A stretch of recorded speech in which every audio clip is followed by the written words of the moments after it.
What's up, everyone? It's me, Blanche, and welcome to Feast in the Middle East. And have you ever gone to an ethnic restaurant and tried something that you absolutely love, but you think you could never recreate it at home? Well, that's what I'm going to do today. There's one dish that I absolutely love in Persian restaurants called Zereshk Polo, which is a rice dish with barberries, and I never thought I could recreate it at home until I got the opportunity to work with the SADAF company at the Fancy Food Show, and we ended up churning out one Persian rice dish after the other for hundreds of people. They taught me a fabulous shortcut that I want to share with you. So we're going to start with just a few ingredients that will really transform rice into something absolutely special. And in Persian culture, they take their rice very seriously. It's like an art form, and it's just a beautiful thing, and I'm really excited to share it with you. So we're going to start with 2.5 cups of basmati rice. Now, basmati rice has so many forms. There are some aged ones, there are long grain ones, there are shorter grain ones. Whatever you can find, organic is always better. If you could find long grain basmati rice, even better. And we have 1/2 cup of grapeseed oil. Now, Miss Mona from SADAF company taught me that this actually creates a wonderful crust when you use it in a rice cooker with the rice, and you know it forms that crispy rice on the very bottom of the pot called Tahdig. And that is prized. Everyone fights over that crispy rice on the bottom. And grapeseed oil really does the trick in terms of transforming the rice that way. So what we're going to do is we're going to just take a rice cooker, guys. And normally they parboil the rice twice, and it takes a long time. But no, we're gonna do it with the rice cooker. So we have 1/2 cup of the grapeseed oil, and we're just gonna let it warm up a little bit. I'm going to add the rice. So 2.5 cups of rice to 4 cups of water. Okay, so what I'm going to do first is I'm going to stir around the rice, let the oil infuse with the rice a little bit before I add the water. So while that's just sizzling, I wanted to tell you something about saffron, because saffron is a key part of this rice. Now, there are different grades of saffron, some more expensive than others. This is one of the best ones. Now, Iran happens to be the biggest maker of both saffron and barberries. And, you know, what do you know? That's the dish that they celebrate the most. This dish has saffron and barberries. And to make saffron work for you, a little amount like this is just a little pinch, maybe 1/2 teaspoon. I have a mortar and pestle, but you don't need one. You could use your fingers if you want to split it up. I have a mortar and pestle, and inside the mortar and pestle, I added a little bit of sugar, like 1/2 teaspoon of sugar. And what I'm going to do is add this pinch of saffron, and I'm going to grind it up with the sugar. When you add the sugar, it helps grind it up more finely. So I'm just going to grind it up until it's nice and fine.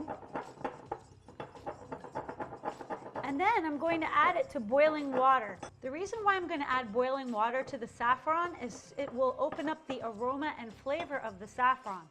So it's just, I use like about 1/2 teaspoon of saffron. I'm going to add probably like 1/4 cup of boiling water to it. And this is going to be used to season both our rice and our chicken.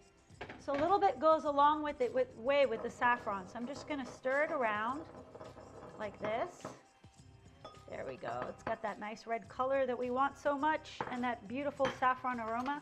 I'm just going to add like a tablespoon here to the saffron, to the rice. You see that? It's sizzling now. We're going to infuse that flavor. We're also going to add some salt. So we have to season this.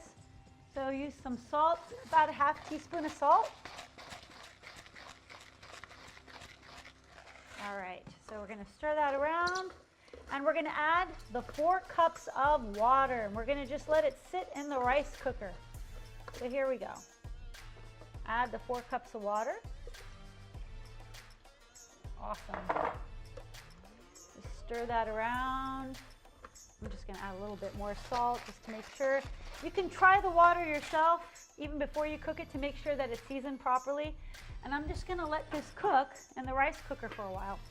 Now, in the meantime, we're going to focus on the barberries. Now, barberries are a very sour berry.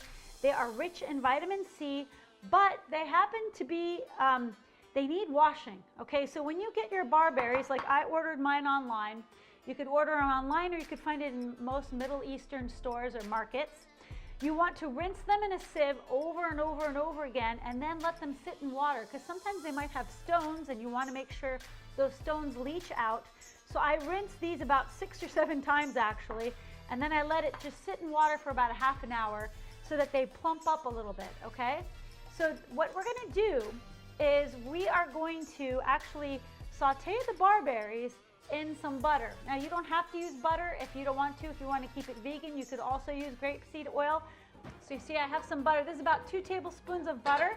And I'm gonna add about half a cup of barberries that I've been soaking. And we're gonna add it to the butter. There we go. And we're just gonna let this saute. What we wanna also add, because the barberries are very sour, we're gonna add a little bit of sugar. So I have about 2 teaspoons of sugar that I'm gonna add to this as well. All right, and so you don't wanna saute this too much, because if you do, it'll start burning. You just want that nice, plump, beautiful look to it, and you want the sugar to infuse with the barberries, just like melt basically. So about 1 to 2 minutes of stirring the barberries around, okay? And that's all you really have to do. And you'll start to smell that kind of nice, fragrant, sweet smell. And this will, and if you want it that much more sweet, you can add more sugar. And if you like the sour flavor, don't add as much sugar. So I did 2 teaspoons of sugar. And now you see it sizzling and it's got that nice color. I think we're pretty good now. Now, because of the magic of video, I decided to make another rice in the rice cooker in advance to show you what it looks like. The SADAF people take their rice so seriously, they actually have their own rice cooker. And it works like magic. Maybe because it's a Persian rice cooker, I don't know. But here we go.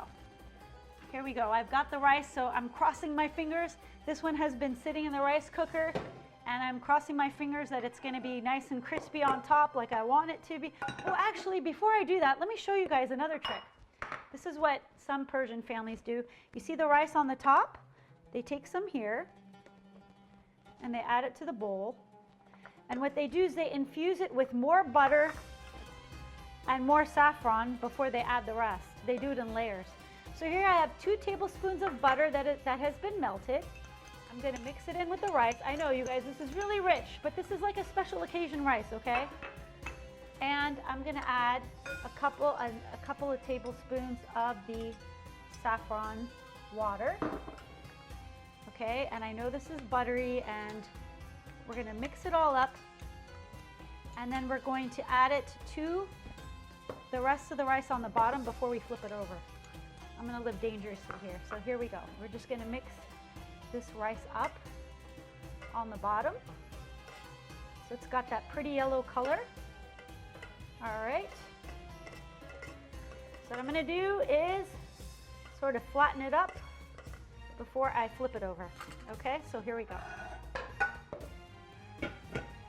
1, 2, 3. All right. There we go. I'm making a mess, guys, but you know how I am. Ha!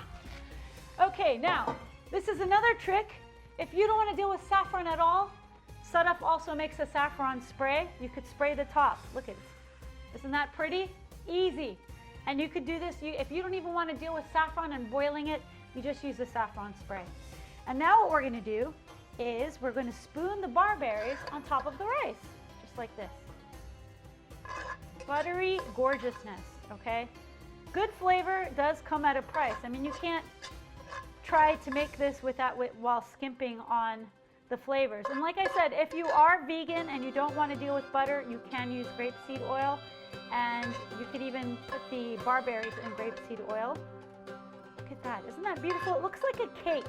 I love anything that looks like a cake. So this is like a savory rice dish that looks like a cake.